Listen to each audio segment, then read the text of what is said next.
Word secrecy is repugnant in a free and open society, and we are, as a people, inherently and historically opposed to secret societies, to secret oaths, and to secret proceedings. We decided long ago that the dangers of excessive and unwarranted concealment of pertinent facts far outweighed the dangers which are cited to justify it.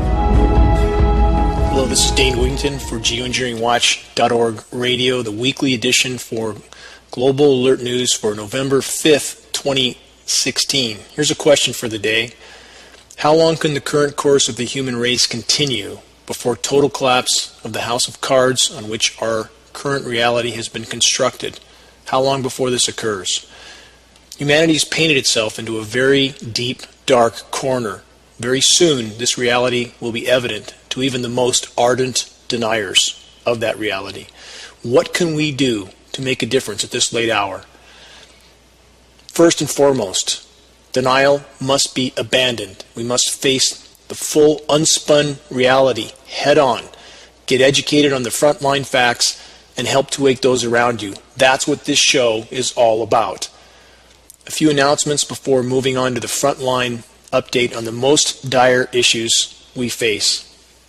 Again, this show is a 1-hour commercial-free news program.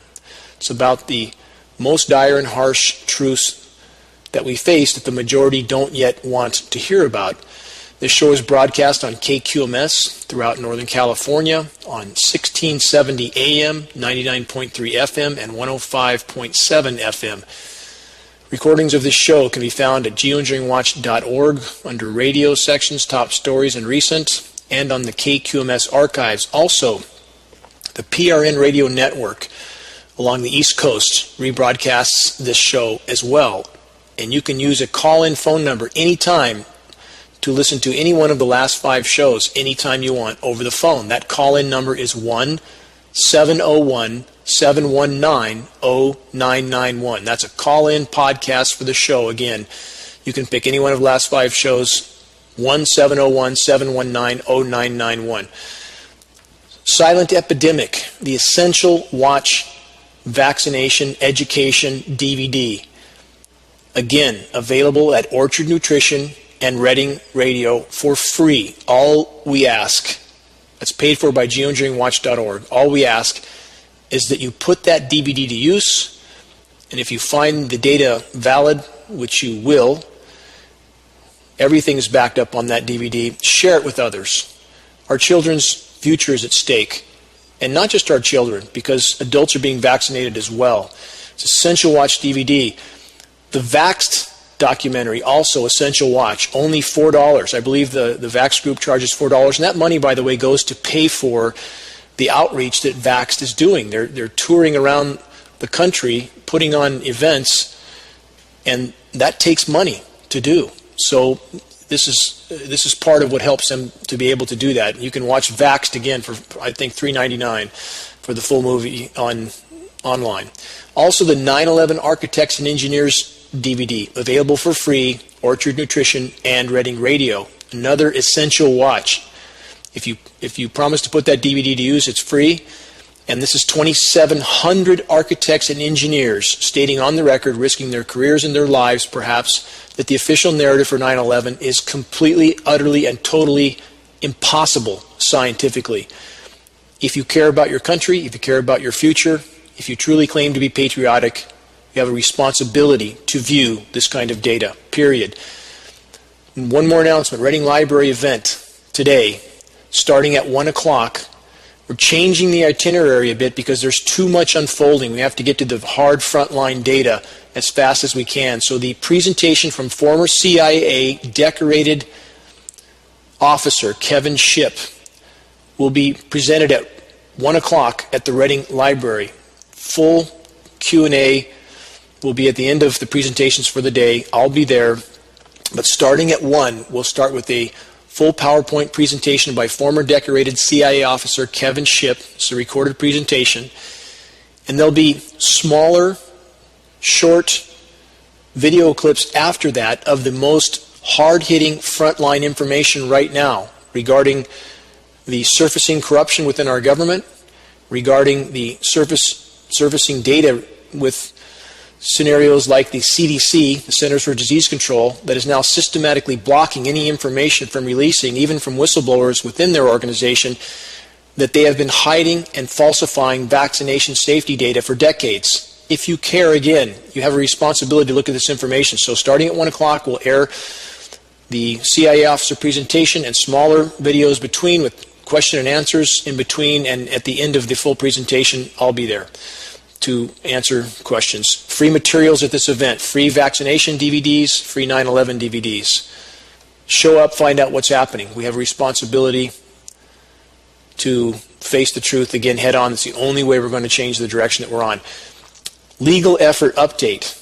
The legal effort to expose and halt climate engineering is ongoing. In Canada, there was a maneuver by the government to try to dismiss the case. That's been refuted by the attorneys, and that refutation is processing right now. There is no indication that that case will be released. And so the wheels are turning in Canada. In the U.S., the 60-day notice, which is required before legal filing can commence, has expired. So, not expired, but it's run its course, I should say. So now we are in a position to file legally. That 60-day notice must be given before a legal complaint can be filed. So those wheels are turning. The complaint continues to be drafted and refined, and we hope to have it filed very soon. There's a number of attorneys working on this. We just had a new one join our cause.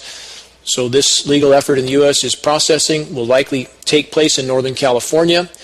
And on that note, to continue raising awareness, we've had 2 more buses added to the Reading, RABA, that's the public transportation buses, that have a Stop Climate Engineering banner on the side, to continue to put this in front of people's face, because they don't seem to be looking up. They're too busy on their iPhones. They're too busy watching football games to understand that their planet and the climate system is being systematically torn apart, not just by climate engineering. Human activity has done immense damage, and those who deny that are not helping us to change course. They're simply fortifying the existing system. That's not helpful.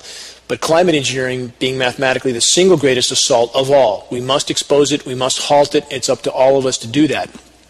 Back to the current update on what's happening with the vaccination issue, which is coming to a head. Populations waking up, power structures digging into its attempt to make sure that we all get these shots of toxins, mercury, aluminum, that are harming our neurological systems, our immune systems, and our bodies as a whole. So here we have a headline on that note. Quote, an important witness in a case focusing on the link between vaccines and autism has been stopped from testifying. From that report, Thomas Frieden, the director of the Centers for Disease Control, CDC, has stopped CDC whistleblower Dr. William Thompson from giving evidence on scientific fraud and destruction of evidence by senior CDC officials in a recent case. Continuing from that report, attorneys Brian Smith and Robert F. Kennedy Jr. of Morgan & Morgan have wanted to have Dr. Thompson testify in a medical malpractice case to explain how the CDC committed scientific fraud in a series of studies which found no link between vaccination and autism. So what does that mean? It means that the CDC studies that claimed there was no connection between vaccinations and autism are fraudulent, completely fraudulent, and the CDC is stopping the scientists from testifying. This is the system we have. It's not designed to protect us. It's not designed for the public welfare. There's a much darker, deeper agenda going on, much of it related around profit. But it appears there's even more to the equation than that. If you want to know what's going on, you have to investigate. Final statement from this report. After denying the request, Dr. Friedman from the CDC said Dr. Thompson's deposition testimony would not substantially promote the objectives of the Centers for Disease Control, or the HHS, the Health and Human Services Division. What does that mean? It would not promote their objectives. What are their objectives? If exposing the truth about scientific fraud with vaccination studies that claim the vaccinations were safe when they're not, and exposing that does not promote the objectives of the CDC, shouldn't that be a massive red flag for all of us? If you're a parent and you're listening to this broadcast and you know about these documentary films that are available, Silent Epidemic and Vaxxed, and you're not taking the time to watch them, or forcing your pediatrician, requesting your pediatrician to watch them as well, You're betraying your children, period. That's not what a loving parent does. Pick up a free vaccination DVD, The Silent Epidemic, again at Reading Radio, Orchard Nutrition, and the Reading Library at the event starting at 1. And you can come and go to that event, by the way. You don't have to come and stay all day. You can come and go as you want. You can come by and just grab some materials and leave. You don't have to stay at that event. It's a very casual scenario. We simply want to expose data and get the dialogue going because the walls are closing in around all of us. On that note, AT&T, another headline, AT&T is spying on Americans for profit, new documents reveal. That's the headline from that report. The telecom giant is doing NSA-style work for law enforcement without a warrant and earning untold millions of dollars a year from taxpayers. How astounding is that AT&T is being paid by taxpayers to spy on the population? In reality, we know the central bankers can print whatever they want and pay for whatever they want. But nevertheless, are we going to accept this? Continuing from this report, now AT&T wants to buy Time Warner, which of course includes CNN, the news broadcasting station.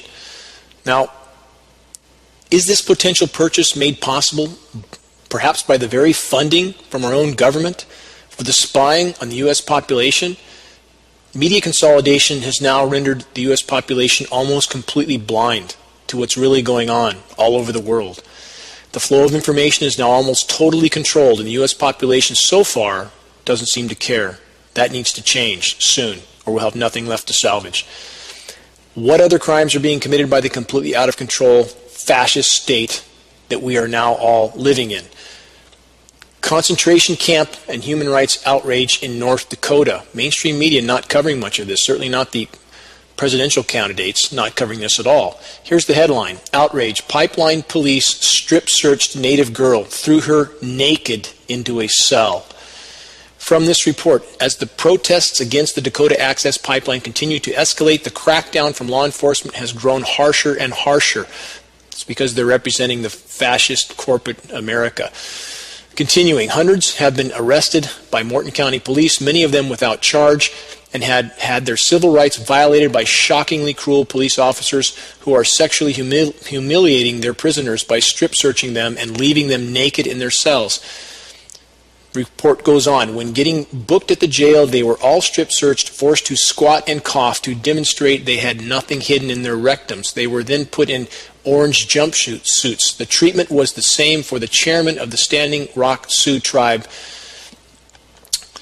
Dave Archambault, to a pediatrician from the reservation, Dr. Sarah Jumping Eagle, to actress Shailene Woodley, star of the films Divergent and Snowden, among others.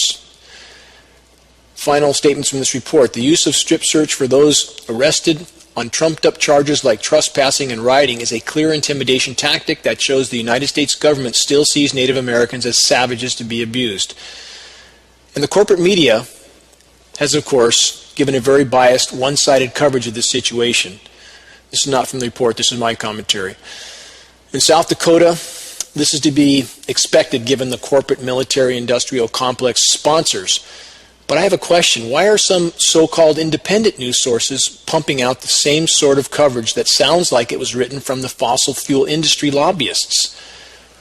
I was shocked to view an InfoWars video recently done that reported on the Dakota issue, titled Dakota Pipeline Clash. This report from InfoWars sounded like it came straight from the fossil fuel industry PR firm. InfoWars went on and on about how safe and environmentally friendly pipelines were. Now, we just had another massive pipeline blow up, didn't we? Just had that happen. Happens all the time. And by the way, although there are less pipeline explosions than vehicle occurrences of accidents and toxic spills from trucking and trains, the pipeline spills are typically much bigger. So is it really better? Anyway, the InfoWars report went on to also state that the dogs who attacked the protesters were only defending themselves. Really. And to recap again what I stated last week about the InfoWars completely inaccurate and false reporting on the state of the climate, they're unfortunately pushing the global warming is a, quote, hoax narrative, which is also exactly what the fossil fuel industry would want them to push. For an in-depth report on the major global warming as a hoax disinformation event that InfoWars is, again, unfortunately supporting, see the posting of this event under the recent and top stories categories on geoengineeringwatch.org. It was posted yesterday. Why are accurate conclusions on the true state of the climate so important? Because anything less is very, very harmful to the critical cause of exposing and halting climate engineering. We can't build bridges with the climate science community if they won't come anywhere near the anti-geoengineering cause because of narratives like this. InfoWars does put out good information on a lot of subjects. I grant that. But I want to state again, a boat that's mostly watertight doesn't float. We need boats that are completely watertight. We need the whole truth. Not on some issues, but on all issues. Again, on that note, on the event I mentioned, already there's some blowback apparently coming toward the event organizer, Ed Griffin. And Griffin just posted, this is a major, again, event in Phoenix, Arizona next month called An Inconvenient Lie About Global Warming. In fact, I think it's titled Global Warming is an Inconvenient Lie. So apparently there's some blowback already coming to the event organizer, Ed Griffin. And Griffin posted this from one of his followers. Griffin, you've got this wrong. Climate change is real. That's the headline of what he posted. And what does Griffin respond to this person who is concerned about sea level rise that's eating away at coastlines? Griffin responds this, that the ocean is not rising, the land is just sinking. How preposterous is such a statement? And who in the climate science community would come near the anti-geoengineering community if Griffin claims to be fighting climate engineering, which he's doing everything to actually harm the cause? Who would come near that community from the climate science community if that's their position, that sea levels aren't rising, the land is all just sinking? And why would someone pay $300 to $400 to attend such an event? And is that part of the reason the event is being held? Is it simply a fundraiser?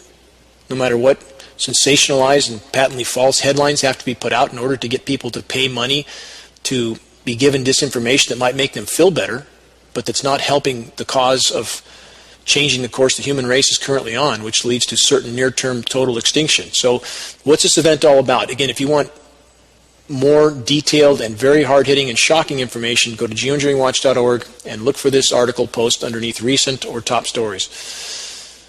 Now, let's get on to the environmentalists, the so-called environmentalists. What are they telling to the population? Are they telling the truth? And unfortunately, they are not telling the truth. Leonardo DiCaprio and National Geographic have just teamed up to produce a new documentary that is little more than a pack of half-truths. And again, half-truths, or boats that are partly watertight, don't float. The film is called Before the Flood, and I viewed the whole film. I was sorely, sorely disappointed. The film was, in many ways, about Leonardo DiCaprio, and not so much about what's happening around the globe. It did expose things that are happening. There's no question about that. We have to sift the baby from the bathwater with so many sources of information, but the film was a very big disappointment to me. Certainly never mentioned climate engineering, the single greatest climate disrupting factor of all. Not the only factor, as so many people want to convince themselves. They would somehow want to convince themselves that the atmosphere knows the difference between a particle sprayed from the back of an aircraft for solar radiation management programs and a smokestack. The atmosphere doesn't know the difference. And for those who think that climate engineering is the only damage being done to the climate, how can you possibly think that? When forests are being ripped down all over the globe, from boreal forests to tropical forests, the planting of palm oil plantations, which they did cover very well in the Before the Flood film, one of the things they did right. But the burning down of the forests, which is pumping unimaginable amounts of carbon into the air, the burning of about 4 billion gallons of hydrocarbon a day. 4 billion gallons. It's 100 million tons of CO2 being put in the atmosphere every day. If you think that's not a problem, You're not living in reality. And let's look at the temperatures around the country. They're off the scale. And we have the Weather Channel now finally having to address this reality, because they've done their best to avoid it. They've done their best to play up the chemically nucleated events that the geoengineers put out anytime they can. Anywhere there's moisture, they chemically nucleate it. We have this on radar. You can see bands of moisture that just flash out to frozen precipitation for no reason at all at above freezing temperatures so often. And when I say no reason at all, normally you would see drifting bands of precipitation perhaps flash to snow when they're moving over topography. It's called orographic enhancement. But when you see that happen, for example, some shots I just sent to an environmental group that we recorded, shots that we took a week ago over the Great Lakes, the very, very warm Great Lakes, drifting bands of rain just flashed out to snow. Now, why in the world would that happen? Because they're being chemically nucleated. And then it drifts back to rain again. And these chemicals all fall to the ground to be absorbed by the entire web of life. So, when you have a documentary like Before the Flood from the quote-unquote environmentalists that leave out the biggest single climate disrupting factor of all, and then paint Pollyanna, pie-in-the-sky sort of notions that we can tech our way out of this with people like Elon Musk making batteries and massive battery factories, is that going to fix the problem? Does anybody think that batteries and the production of batteries is not highly toxic and detrimental for the environment? I'm sorry, but there's no easy way out of this equation. There is no silver bullet. And even quote-unquote renewable energy, which I live on and have lived on exclusively for 15 years, wind, hydro, and solar, it's much better than hydrocarbon. It's much better than being on the grid, much more environmentally friendly, but it's not a cure. It's an energy extension. That's it. And we live in a society that has been trained to think that we can just burn up all the fossil fuel and magically switch to renewables and we'll all live happily ever after. That's not reality. Not reality. In fact, there's a population issue too, which I'm going to get to in a moment. I know that's not a pleasant conversation for many, because they also want to convince themselves that that reality is not reality. And that if anybody admits to that reality, you must be just like the power structure. And that's incredibly dichotomous, dogmatic thinking. A reality is what it is. And regardless of what other source might admit to that reality, like the power structure, who has been in many ways responsible for helping to create that reality by their practices. The power structure bears a great deal of responsibility for the dilemma we now find ourselves in, but so does the population that has refused to face the reality and has blamed everybody but themselves. And when we go about our lives, purchasing, consuming, watching football games, playing golf and video games, without paying attention to what's going on around us, the implosion of the environment, we're part of the problem. And that's the way most of the population is currently living. Now, again, we know we have environmental groups that are being unimaginably hypocritical in their total criminal denial of the climate engineering issue. Absolutely criminal. So there's plenty of blame to go around on all sides of the fence. And from Greenpeace to Sierra Club, 350.org, all of them, absolute hypocritical organizations that are worried about their 501c3 nonprofits and won't address the biggest climate problem of all, climate engineering. So this is something that needs to change if we're to have any hope of stopping climate engineering. And that is not going to change, again, if we have these groups perceiving the anti-geoengineering community in total denial of planetary meltdown when the record temperatures are everywhere. We all have to meet in the middle somewhere, and that can only happen if we all stand on the truth, the full truth, not half of it. Now, why are the planet's ice deposits so critical? It's important that we understand this, and I'll get on to some other headlines that relate to the geopolitical issues in a moment, but again, as I state in show after show after show, it doesn't matter what GDP is, it doesn't matter what the jobs rate is, nothing matters if the planet doesn't support life. That's where we're headed. So why are the ice deposits so critical to the habitable planet we've known? Another question, how does the ice buffer the heat that builds up on our planet that has been caused by anthropogenic activity, which includes climate engineering, of course? What will happen as the ice deposits completely implode? And why won't the climate science community tell the whole truth? As I just mentioned, why do they continue to lie about the climate engineering onslaught? First, with the ice. If you put ice in a pan and put it on the stove, the water in that pan will stay cool until that ice is gone. because the ice is offsetting the energy buildup. And that's exactly what's happened here on planet Earth. The massive ice deposits at the poles and other locations have helped to absorb that excess energy, as has the ocean. The ocean's now superheating as well. And that's masked some of the energy buildup on the planet, by the way, which is building up at the current rate of 4 to 5 Hiroshima bombs per second. Been over that statistic before. Look it up. Don't believe me. Please don't believe anything I say. Please simply investigate. So the thermal energy released in a Hiroshima-sized nuclear bomb, we are building energy up on the planet at 4 to 5 of those explosions per second. How long do you think that can last? And the melting of the ice has absorbed some of that energy, that heat energy, thermal energy. But now the ice deposits are disintegrating, and now the warm-up of the planet is accelerating radically because of the feedback loops. Again, the ice over the Arctic has shielded the heat buildup of the Arctic Ocean. The Arctic Ocean is now heating. That's thawing methane on the seafloor. That methane is releasing, migrating to the sea surface, entering the atmosphere, covering the planet like a layer of glass. And that's why we're seeing such incredibly high nighttime low temperatures, which is not talked about much because the power structure doesn't really want the public to understand what's going on. Daytime highs are going up, and those records are being broken radically fast, but the nighttime lows are going up twice as fast because the heat is not escaping into the atmosphere anymore. The energy balance of the planet has been completely disrupted. Now, back to the climate science community and criticism of the climate science community, and they deserve a lot of criticism, a lot.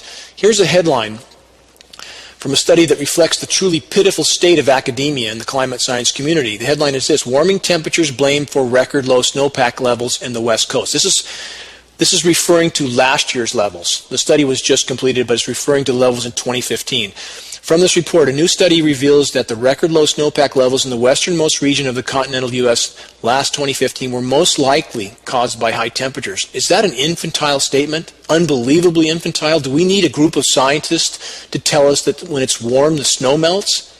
Is that what we're paying academicians for? To get degrees and to make such an incredibly, ridiculously infantile, simplistic statement as that?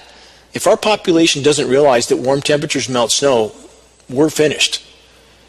And that's the kind of statement we're getting from academia. We're getting statements from 2 or 3 year studies from a dozen PhDs to say, yes, the ice is melting on Greenland and it's running into the ocean. Where else would it run? Into outer space? And this is what we get from academia, and we have academia that's not admitting to the climate engineering issue. And I understand, and I know firsthand because I know some of these people, that they cannot address this issue without grave consequences. That's an absolute fact. But what I'm asking is the other academicians that are denying the climate engineering reality, and there's plenty of them because that helps their career, you are the lowest form of coward, the lowest form. And the public, we're doing our best at GeoEngineering Watch to document every single academician who is towing the official narrative for the power structure by denying the climate engineering assault, which is nothing short of a slow kill for the entire planet. Not only tearing the climate system apart, but toxifying every breath we take in the entire web of life. So what does that do to our food and energy? Here's another headline. Food and energy demand drives 58% decline in global wildlife populations. New World Wildlife Federation report states. From that report, the top threat to wildlife is habitat loss and degradation, driven primarily by increasing demand for food and energy. According to the report, global food production is the leading cause for destruction of habitats and overexploitation of wildlife. Agriculture currently occupies approximately 1/3 of Earth's total land area, accounts for 70% of all freshwater use. Now, another half-truth by World Wildlife Federation. No mention of geoengineering, which is actually the single greatest cause of the protracted global droughts happening all over the world. Single greatest cause, filling the atmosphere with particulates that completely disrupt the hydrological cycle, that then poison the soils where the boreal forests exist, and other forests, tropical forests as well, that cause more dry lightning, which causes more forest fires, that shred the ozone layer, which is baking the trees from the top down. As the forests burn, puts soot in the air, which settles down on the ice and then melts the ice. These are all feedback loops. And so much of it related directly to climate engineering, and not a single word from World Wildlife Federation. Not a word. So again, half-truths are everywhere. We need to learn the real truth so we can sort through the half-truths. And this is nothing short, again, of total betrayal by the environmental community and environmental organizations. Total betrayal. And the climate science community that are denying climate engineering. Climate engineering, again, is weather warfare and biological warfare. All of it is nothing short of terrorism being carried out by our government and other governments around the globe. And they're all involved with this, as I've stated over and over. China and Russia involved as well. And no matter how adversarial these opposing powers are on other issues, they are absolutely colluding and cooperating on the climate engineering issue, all for their own various reasons, none of them benevolent. These governments around the globe are not benevolent in their participation in climate engineering, doing nothing but harm. So as we look up again, the sky's filled with heavy metals, polymers, chemicals that are used for the ongoing weather warfare assault. It's affecting the planet, the environment as a whole, to an unimaginable degree. And through the western U.S., we did get some October rain, but the ridiculously resilient ridge has again been established by the climate engineering cabal. This ridge of constant high pressure and the heat domes it creates is made possible by the network of global ionosphere heaters and the atmospheric spraying, which makes the atmosphere more conductive, by the way. These are electrically conductive materials which helps the ionosphere heaters, massive ground-based radio frequency transmitters like HAARP, the facility in Alaska. It helps them to orchestrate the atmosphere by heating it. What happens when you microwave something? You heat it. And that's exactly what's happening, especially when you have electrical reactions like what happens in the ionosphere. When it's hit with these signals, causes an electrical reaction, heats the ionosphere to an immense temperature. But the radio frequency transmissions are also coming from countless other locations, even in our own cities and towns. The Gwynn Tower facilities that are the source of these frequencies locally, most believe all the towers being erected everywhere are only for the cell phone repeating. If this is so, then why do the signals from these locations show up on precipitation radar? Why do these facilities have 10 times more power being supplied to them than is necessary for cell phone repeating? Please don't believe me. Investigate for yourself. And if you choose to try and convince yourself that none of this is true, that won't alter reality or the future we will all soon face. Again, so why is the ridiculously resilient ridge being put back? Storms are now being pushed to the north, a succession of storms where their moisture will be forced into areas that push toward the Arctic. The precipitation in these storms will be chemically nucleated. And this is the climate engineers they're ever more desperate to create the illusion of winter wherever they can. And as the Arctic implodes, and Arctic ice is at record lows right now. Arctic ocean temperatures record highs. Arctic air temperatures astounding record highs, in some areas 40 degrees above normal. So as the ice implodes, their chemical nucleated assaults are migrating further northward. There's no bank of cold air to push to the south with the orchestrated polar vortex that they've used in recent years to create the chemical cool downs and the headlines they want to confuse and divide the American population so that many who don't want to believe the planet is damaged can grab onto the kind of disinformation that I outlined earlier that are being put out by people that either have an agenda or are clueless as to the state of the climate. Clueless. There's only two possibilities when people put out information that the planet is either not warming or cooling. They're either completely oblivious to the reality around them, or they're lying for some other reason. You make up your own mind. Again, the feedback loops are now making the climate explosion exponential. And if you think technology will save us if we stay on the current course, think again. Now, back to the headlines that illustrate what our government does to any scientist that dares to try and tell the truth. We have another recent and glaring example. This headline: bee scientist fired and blacklisted by government agencies for attempting to expose the link between bee die-off and pesticides. Now, again, we have a population that's been incredibly dumbed down. If they can't figure out for themselves that a pesticide designed to kill insects will kill bees also, How simple is that? From this report, picture being an award-winning scientist. You've just published your latest findings, and then your government tries to stop you speaking about your research. And when you refuse, you're suspended, then fired. This is what our government does to anyone who doesn't toe the line for whatever it is they want to do. First suspended, then fired. That's exactly what happened to a scientist after he discovered a link between bee die-offs and bee-killing pesticides. Again, should that be any surprise? And they fired him for stating the obvious? Final statement from this report. Now he's attempting to continue his research in the private sector, and the USDA is still harassing him by blacklisting him from USDA-funded research grants and pressuring other scientists not to collaborate with him. The USDA continues to harass Dr. Lundgren, and as long as that continues, it's sending a chilling effect to researchers everywhere. That's why nobody says anything, and the climate engineering issue is the biggest issue of all. And I know USDA scientists, I've stated on previous shows, I've been with them in the field doing soil pH testing, showing astronomical increases in the alkalinity of soils.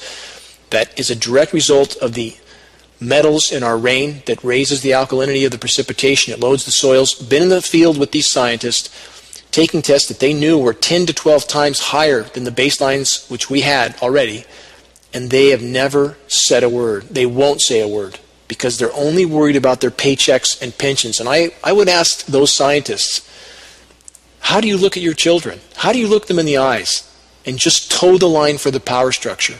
And that's what most of academia is doing. And the ship will go down with all of us on it if people don't find their spine, people in academia, and stand up and make their voice heard. And I salute those academicians who are, those of the CDC and a few other locations that have had the courage, despite the consequences, to stand up and make their voice heard. People like Kevin Shipp.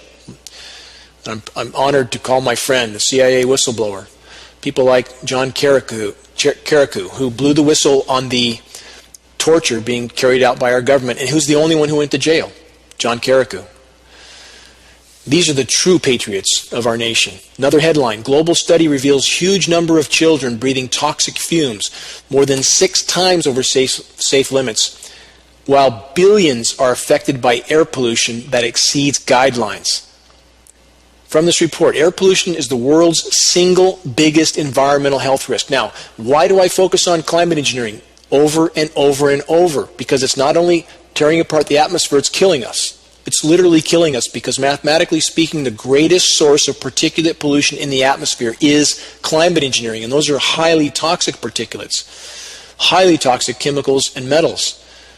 So why wouldn't we focus on that? Whatever else we face, if we can't breathe without sucking this in, it's affecting our immune system, our cognitive ability. And if we can't think clearly, if we're not healthy enough to face any challenge, game over. That's why climate engineering is so important. It's so much more.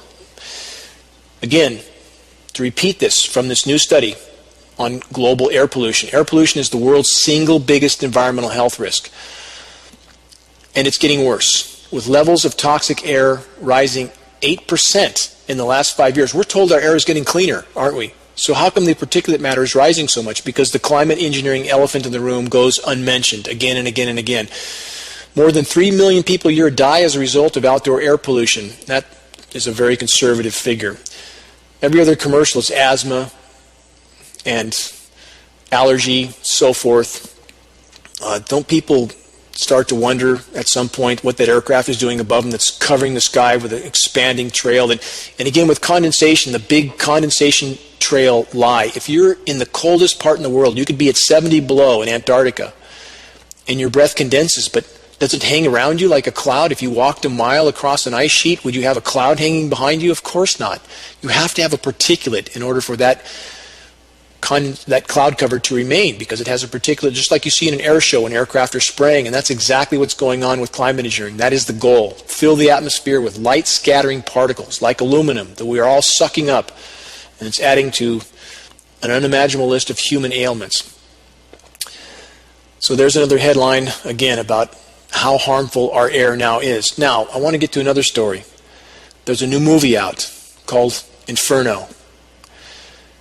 And this is a very propagandistic film in a certain sense.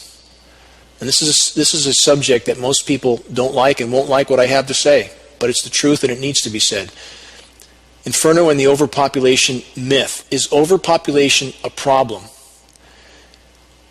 Now, there was a rebuttal to the Inferno film, and this is a report from, this is a excerpt from that rebuttal, and I want to then refute this rebuttal and the propaganda it's pushing. This was the headline: Is overpopulation a problem? From the story, the economics of population size tell a different, less scary story. While it is certainly possible that some areas can become too crowded for some people's preferences, as long as people are free to buy and sell land for a mutually agreeable price, overcrowding will fix itself. Wow, what an incredibly ridiculously false statement that is. It will just magically fix itself. And how well does that kind of capitalism work when we have people buying land on which indigenous people lived, it's gone on for how long, and then kick them off the land? Is that equitable? Really? Or we have people buying land right next to another landowner and putting a fracking well on it and polluting the adjacent landowner's water source. Is that equitable? Will that help fix overcrowding? People who put out information like this are unimaginably mired in delusion and denial. The author of this article continues with this. The Inferno, again referring to the new Tom Hanks movie, the Inferno villain was concerned with world population. He stressed the urgency of the situation, but I don't see any reason to worry. Again, from the author. Is that reassuring? You just don't see any reason to worry without any basis to back up that opinion? The report continues. The author states, quote, Google tells me that we could fit the entire world population in Texas and everyone would have a small 100 square meter plot to themselves. And indeed, there are vast stretches of land across the globe with little to no human inhabitants. Now, what does that mean? Because we could fit everybody in the state of Texas, there's no problem with resource depletion, which relates to overpopulation? These are the most simplistic, naive, and suicidal tendencies to think in this manner. And I want to stress again, this doesn't mean that the power structure has a right to do what they're doing, which amounts to cooling populations. That's exactly what they're doing.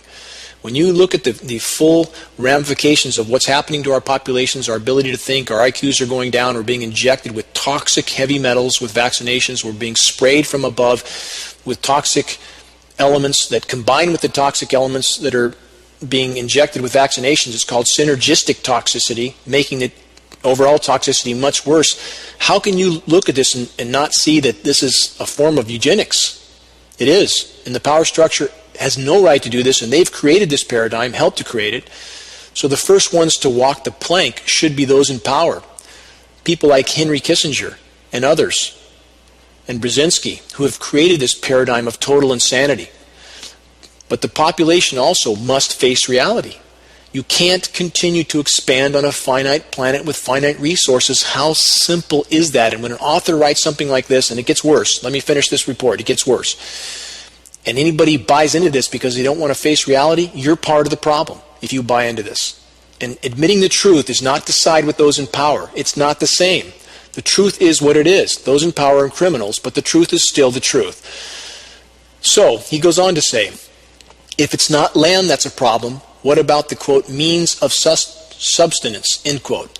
Are we at risk of running out of food, medicine, or other resources because of our growing population, question mark? In large capital bold letters, he states no. A larger population not only means more mouths to feed, but also more heads, hands, and feet to do the producing. Also, as populations increase, so does the variety of skills available to make production even more efficient. More people means everybody can specialize in a more specific and more productive comparative advantage and participate in a division of labor. Perhaps this question will drive the point home. And he goes on to state this. Would you rather be stranded on an island with 2 other people or 20 other people? What a ridiculous question that is. I guess that would depend on the size of the island, wouldn't it? What if you're on an island with 1 palm tree, the only source of food? How long do you think till those 20 people kill each other? And we have Easter Island for an example, don't we? A big, glaring example with 16 million palm trees that were an incredible food source, all of which the islanders cut down, and they resorted to cannibalism. And Easter Island is the metaphor for modern civilization. I bring it up again and again and again. And when you have people with this kind of mentality trying to convince us that if we were stranded on a deserted island, the more people, the better, what an incredibly, ridiculously false, unsupportable notion that is. People that have this dichotomous sort of delusional thinking. We have to face reality. We simply have to face reality. And the point I'm making, and I know that my covering this issue is not popular with people. They don't want to hear this. And somehow they'll equate me as being in the same mindset as the power structure, which is absolutely not true.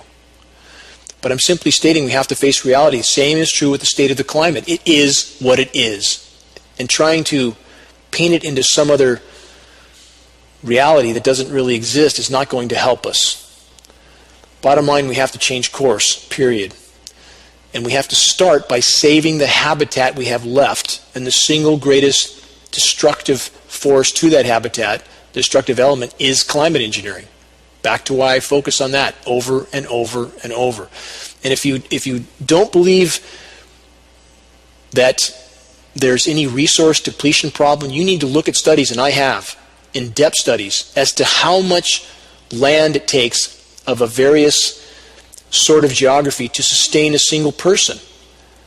You can't put a person out on a 100-meter square patch of desert and think they're going to survive, which is what this author implies. There's much more to the equation. We have to stop thinking dichotomously and look at reality. I didn't cover a lot of individual headlines today because many of them are progressing along the same path. The global economy continues to implode, environmental die-offs in countless locations. We have a further convergence of the catastrophes that we all face. In regard to the upcoming election, and no matter how this goes, we're in for a rough ride. Of course, the continued release of information that reflects on the candidates and the choices we are given were absolutely horrible. So the whole system is broken, period. But I think it's clear our primary goal is to avoid World War III at this point. And it seems that part of this power structure is desperate for World War III to happen because the environment is imploding and they can't hide that much longer. Can't hide it. And that boils back to what I just covered. The delusional type of thinking that so many want to entertain and harbor and propagate. The climate's not damaged. There's no resource problem. There's no population issue. All of that is converging on us. It's up to all of us to face the full truth and try to change that direction. And I don't see that our candidates want to face that. But again, part of this election process, part of the power structure wants to start World War III, and we must do whatever possible to avoid that, obviously. Now, headlines along the global conflict front, which is directly related to all the issues I've already covered. Headline, U.S. airstrikes on Iraqi army slowing advance on Mosul. So, the U.S. Air Force, why? Again and again and again and again. Are they striking the very people that are fighting ISIS over and over and over in Syria and Iraq? Ask yourself that question because they need ISIS to create the chaos that will help them to carry out their agenda. They have spawned, fueled, and funded ISIS just like they spawned, fueled, and funded Al-Qaeda. And again and again and again, the U.S. makes airstrikes that decimate the very forces that are fighting ISIS. Just happened again in Mosul. And if we weave this into the larger picture, I'm running out of time, I'm going to have to wrap this up. But if we weave this into the larger picture back to the people that support regimes like Saudi Arabia, and they were supported heavily by the Bushes, Obamas, Clintons. The support for the Saudi Arabian regime goes way back. There's books written about the Bush's involvement called House of Bush, House of Saud. Obamas have certainly paid homage to the Saudi Arabians. The Clintons absolutely have much dealings with them. So back to a story I touched on last week but didn't get to finish. Saudi uses role on UN Human Rights Council to cover up its abuses. We're supplying weapons to the Saudi Arabians. From this report, this week Saudi Arabia will be re-elected to the UN Human Rights Council for the fourth time. After another non-competitive election at the UN General Assembly, the head of the UN Human Rights Council, Saudi Arabia, how can that possibly be? Because we have criminal cabals that run the planet. Nobody says anything about Saudi Arabia's abuses. Nobody. Because we have the criminal crime syndicate that involves all the recent presidents running the planet. The system is completely broken. From this report, while serving its third term on the Council, Saudi Arabia blocked international inquiries into its human rights abuses, punished Saudi Arabian citizens who worked in a collaboration with the Human Rights Council, and threatened to cut critical UN funding after being called out for violating children's rights. Continuing, given the kingdom's unrelenting record of repression, Saudi Arabia continued council membership is an affront to the Human Rights Council's mission of promoting and protecting human rights around the globe. It's no secret that Saudi Arabia's values are at odds with the Council's religious intolerance, gender inequity, and a penchant for public executions are hardly the qualities that a UN had in mind for its Council members. It's all a facade. It's all a giant facade. And that ought to be the biggest red flag we could have, that Saudi Arabia is the head of the Human Rights Council, while Russia's kicked out of the Council, by the way. Can you really compare those two? I mean, I'm not saying Russia doesn't have a long list of crimes and inequities, as all countries do, but they get kicked out and Saudi Arabia gets put at the head of the Council? And then Russia, of course, is blamed for everything, from the email leaks to 1,000 other things. And this is really, they demonize whoever they want. It's 1 week it's Saddam Hussein, next week it's Libya, next week it's North Korea, then Russia. I mean, it's whoever's not towing the line for the Western hegemonic power is immediately demonized, and those who toe the line and cooperate and supply their oil get put on the heads of human rights councils, no matter how brutal they are. Running out of time, I can't cover this full Saudi Arabian story again, but I want to finish with this second headline. Saudi ambassador to the U.S. vows to keep hitting Yemen no matter what. From this report, as last week's annual Arab Policymakers Conference bankrolled oil companies Chevron, ExxonMobil, ConocoPhillips, and weapons contractors Lockheed Martin and Raytheon, GeoEngineering contractors, by the way, and Boeing, GeoEngineering contractor, the Saudi ambassador was the keynote speaker to these corporations. No surprise. The Saudi-led coalition bombing of Yemen had, quote, righteous legitimacy, they said, and a lot of support. Innocent people in Yemen, poorest country in the world, and would keep bombing no matter what it takes, he told the audience, which includes U.S. military officials as well as defense contractors and oil executives. That's what it's all about, isn't it? That's what it's all about. The U.S.-backed Saudi-led coalition and U.S.-armed Saudi-led coalition has repeatedly targeted civilian sites, including homes, farms, factories, markets, hospitals, and children's schools. That's reality. Here's the bottom line. The human race has metaphorically leapt from the top of a 100-story building and believed it was taking flight. Most of the human race has convinced themselves, mistakenly, that there was some sort of sustainable future with societies that were built on the foundation of the military-industrial complex. But this was, is, and always will be a lie. There was never any sustainable future on the current course, only certain near-term suicide for the human race, and indeed all life on Earth, as I've stated over and over and over, and people still aren't waking up and willing to face this fact. We have to change course. The human race has been in virtual free fall and is now passing the second floor on the way to the sidewalk in regard to their 100-story leap. A face-first impact on the pavement will be the final destination for us all, metaphorically, if there's not a complete awakening and a complete course change for our species. All of us are needed to engage in the fight for the greater good. And that fight starts with the effort to fully awaken the sleeping masses to reality. What part will you play in the rapidly unfolding circumstances that will determine our collective futures, that will determine the future of our children? Investigate the frontline facts on the most critical issues. Properly prioritize your efforts and share credible information with all who will listen. Time is not on our side. Hope anybody listening in the Reading area will take the time to show up at the Reading Library. Starting at 1, you don't have to stay for any length of time. You can show up and grab materials, ask a few questions, go on your way.